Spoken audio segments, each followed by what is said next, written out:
రేవంత్ రెడ్డి తన లోపాలు సరిచేసుకునే ప్రయత్నంలో సక్సెస్ అవుతున్నాడు. ఒకటి, తను కాంగ్రెస్లోకి గెస్ట్ రోల్గా వచ్చాడు మొదట. అంటే తను జీరోగా వచ్చాడు. ఆ తర్వాత కాంగ్రెస్ వాళ్ళని తన వైపుకి తిప్పుకోవడంలో సక్సెస్ అయ్యాడు అధినాయకత్వాన్ని. కానీ కేడర్లో పెద్దగా సక్సెస్ అయ్యేవాడు కాదు.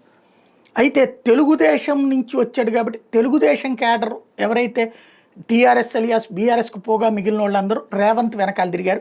బీజేపీకి వెళ్ళడం ఆగిపోయి ఇటుకొచ్చారు. ఆ తర్వాత ఆ రేవంత్ అది చూపించి కాంగ్రెస్లో ఉన్నటువంటి మిగతా కార్యకర్తలను తనతో కలుపుకెళ్లడంలో సక్సెస్ అయ్యారు.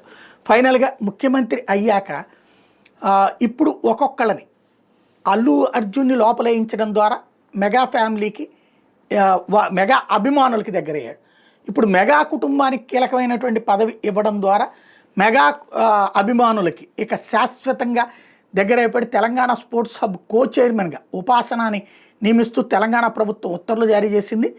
ఏకంగా కీలకమైనటువంటి పోస్టు. దాంట్లో స్పెషల్ ఏంటయ్యా అంటే ఏదైతే ఏకంగా చైర్మన్గా అన్నటువంటిది తీసుకురావడం అన్నటువంటిది అందులో కీలకమైనటువంటి అంశం. ఆమె కూడా ధన్యవాదాలు చెప్పింది. తద్వారా మెగా కుటుంబానికి మెగా అభిమానులకి చేరువైపోయి కొత్త ఓట్ బ్యాంకును సృష్టించుకున్నాడు.